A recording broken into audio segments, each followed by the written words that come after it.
Good morning all. ഞാൻ Ramakrishnan TB, SEBI registered research അനലിസ്റ്റാണ്. ഈ ഓഡിയോ കേട്ടതിന് ശേഷം ഡിസ്ക്ലെയിമർ കൂടി വായിച്ചു നോക്കണമെന്ന് താല്പര്യപ്പെടുന്നു. ഇന്ന് നമ്മൾ എക്സ്പെക്റ്റ് ചെയ്യുന്നത് വീണ്ടും ബെറ്റർ ഓപ്പണിങ്ങും വൊളാറ്റിലിറ്റിയും തന്നെയാണ്. ഏഷ്യയിൽ ജപ്പാൻ, സൗത്ത് കൊറിയൻ മാർക്കറ്റുകളിൽ നിന്ന് വീണ്ടും പുതിയ റെക്കോർഡ് ഹൈ ഹിറ്റ് ചെയ്ത റെക്കോർഡ് ഹൈയിലാണ് ട്രേഡ് ചെയ്യുന്നത്. അതേസമയം ചൈനീസ്, ഹോങ്കോങ് മാർക്കറ്റുകൾ ഓൾമോസ്റ്റ് ഫ്ലാറ്റ് ലെവലിലാണ് മോർണിംഗിൽ ട്രേഡ് ചെയ്യുന്നത്. ഇന്നലെ അമേരിക്കയിലും മാർക്കറ്റ് ബെറ്റർ ആയിട്ടാണ് ക്ലോസ് ചെയ്തിരുന്നത്. അതേസമയം യൂറോപ്പിലെ ഓൾമോസ്റ്റ് എല്ലാ മാർക്കറ്റുകളും ബെറ്റർ ആയിട്ട് തന്നെയാണ് ഇന്നലെയും ക്ലോസ് ചെയ്തിരിക്കുന്നത്. UK, ഫ്രാൻസ് ഇൻഡെക്സുകൾ പുതിയ റെക്കോർഡ് ഹൈ ഹിറ്റ് ചെയ്ത് റെക്കോർഡ് ഹൈയിലാണ് ഇന്നലെ ക്ലോസ് ചെയ്തിരിക്കുന്നത്. അമേരിക്കയിലെ ഓൾമോസ്റ്റ് എല്ലാ ടെക്നോളജി സ്റ്റോക്കുകളും ബെറ്റർ ആയിട്ടാണ് ഇന്നലെയും ക്ലോസ് ചെയ്തിരിക്കുന്നത്. NVIDIAയുടെ 4ാം പാദ റിസൾട്ട് ട്രേഡിങ്ങിന് ശേഷം വന്നിരുന്നു. ബെറ്റർ ദാൻ എക്സ്പെക്റ്റേഷൻസ് ആണ്. എന്നിരുന്നാലും ആഫ്റ്റർ അവേഴ്സിൽ NVIDIAയുടെ സ്റ്റോക്ക് പ്രൈസ് വലിയ രീതിയിലൊന്നും മുന്നേറിയിട്ടില്ല. ഇതിന് പ്രധാനപ്പെട്ട കാരണം വർദ്ധിച്ചു വരുന്ന കോമ്പറ്റീഷൻ തന്നെയാണ്. അതുകൊണ്ട് തന്നെ ഒരുപക്ഷെ NVIDIA ഒരു സ്ലഗിഷ് സെൻറ്റിമെൻറ്റ് ഒരുപക്ഷെ ഇന്ന് മാർക്കറ്റ് ഓപ്പൺ ചെയ്യുമ്പോൾ അമേരിക്കയിൽ കാണിക്കാനുള്ള സാധ്യതകളുണ്ട്. ആഫ്റ്റർ അവേഴ്സിൽ ഓൾമോസ്റ്റ് എല്ലാ ടെക്നോളജി സ്റ്റോക്കുകളും സ്ലൈറ്റ്ലി വീക്കായിട്ടാണ് അമേരിക്കയിൽ ട്രേഡ് ചെയ്യുന്നത്.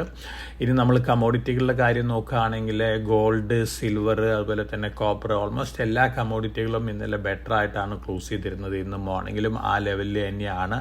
ഗോൾഡിനെ സംബന്ധിച്ച് നോക്കുകയാണെങ്കിൽ വലിയ രീതിയിലുള്ള പ്രഡിക്ഷൻസ് ആണ് നവംബർ ആകുമ്പോഴേക്കും ഗോൾഡിൽ വന്നിരിക്കുന്നത്.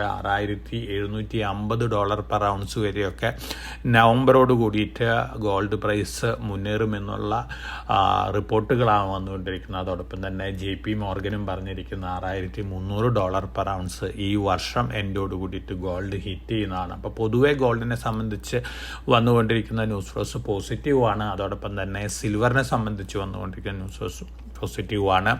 ETF ബൈയിങ് വലിയ രീതിയിലുണ്ട് എന്ന തരത്തിലുള്ള റിപ്പോർട്ടുകളാണ് വരുന്നത്. സിൽവറും ഗോൾഡും ഇന്നലെ സ്ലൈറ്റ് വൊളാറ്റിലിറ്റി ഒക്കെ കാണിച്ചിരുന്നു. ബെറ്റർ സെൻറ്റിമെൻറ്റിലാണ് ഇന്ന് മോർണിംഗിൽ ട്രേഡ് ചെയ്യുന്നത്. കോപ്പറും ബെറ്റർ സെൻറ്റിമെൻറ്റിലാണ് ഇന്ന് മോർണിംഗിൽ ട്രേഡ് ചെയ്യുന്നത്. മറ്റെല്ലാ കമ്മോഡിറ്റികളും സ്ലൈറ്റ്ലി ബെറ്റർ ആണ്. ഇന്ത്യൻ റുപ്പി ഇന്നലെ US ഡോളറിന് അഗൻസ്റ്റ് ആയിട്ട് സ്ലൈറ്റ്ലി വീക്കായിട്ടാണ് ക്ലോസ് ചെയ്തിരുന്നത്. 90.95 രൂപ പെർ ഡോളറിനാണ് ഇന്നലെ ക്ലോസ് ചെയ്തിരിക്കുന്നത്. ഇനി നമ്മളെ സംബന്ധിച്ച് IPO മാർക്കറ്റ് നോക്കുകയാണെങ്കിൽ നമ്മൾ സജസ്റ്റ് ചെയ്യുന്ന BSE SME IPO Accord transformers ഇന്നലെ ക്ലോസ് ചെയ്തിരുന്നു. 357.37 ടൈംസ് ആണ് ഓവർ സബ്സ്ക്രിപ്ഷൻ വന്നിരിക്കുന്നത്. അതോടൊപ്പം നമ്മൾ മെയിൻ ബോർഡിൽ സജസ്റ്റ് ചെയ്തിട്ടുള്ള PNGS Reva diamond jewellery 0.88 times മാത്രമേ ആയിട്ടുള്ളൂ. ഇന്നാണ് ലാസ്റ്റ് ഡേ നല്ല രീതിയിലുള്ള ഓവർ സബ്സ്ക്രിപ്ഷൻ വരാൻ സാധ്യതയുണ്ട്.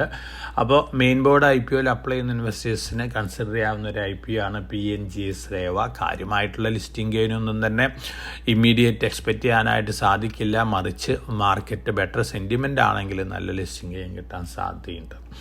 ഇനി സ്റ്റോക്ക് സ്പെസിഫിക് ആയിട്ടുള്ള ന്യൂസ് ഫ്ലോസ് നോക്കുകയാണെങ്കിൽ ഷൈലി എഞ്ചിനീയറിംഗ് പ്ലാസ്റ്റിക്സ് 423 കോടി രൂപ ഓർഡർ കിട്ടിയിട്ടുണ്ട്. ഫാർമസ്യൂട്ടിക്കൽ കമ്പനികളിൽ നിന്നാണ്. പോസിറ്റീവ് ന്യൂസാണ്. നാൽക്കോ ഒരു പുതിയ അലുമിനിയം അലോയ് ഇൻഗോട്ട് ലോഞ്ച് ചെയ്തിട്ടുണ്ട്. നാൽക്കോനെ സംബന്ധിച്ച് പോസിറ്റീവാണ്.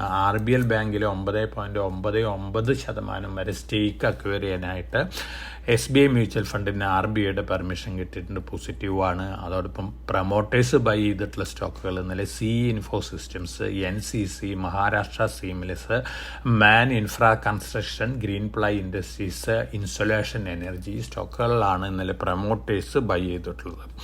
ഇതൊക്കെയാണ് ഇന്നത്തെ ന്യൂസ് ഫ്ലോസ്. മാർക്കറ്റിൽ ചെറിയ രീതിയിലുള്ള വൊളാറ്റിലിറ്റി ഒക്കെ കാണാനായിട്ട് സാധിക്കും. ഇറാനും US തമ്മിലുള്ള ഡിസ്കഷൻ ഇന്ന് നടക്കുകയാണ്. ആ ഡിസ്കഷൻ സക്സസ്ഫുൾ ആവുകയാണെങ്കിൽ ജിയോ പൊളിറ്റിക്കൽ ടെൻഷനിലൊക്കെ ഒരുപക്ഷെ അയവ് വന്നേക്കാം. മറിച്ച് ഈ ഡിസ്കഷൻ സക്സസ്ഫുൾ ആവാതിരിക്കുകയാണെങ്കിൽ മാർക്കറ്റ് വൊളാറ്റിലിറ്റി ഉണ്ടാക്കാവുന്ന പല ഘടകങ്ങളും വന്നേക്കാം. തീർച്ചയായിട്ടും അത് ഗോൾഡിനും സിൽവറിനായിരിക്കാം ഒരുപക്ഷെ കൂടുതൽ പോസിറ്റീവ് ഇമ്പാക്റ്റ് നൽകാൻ പോകുന്നത്.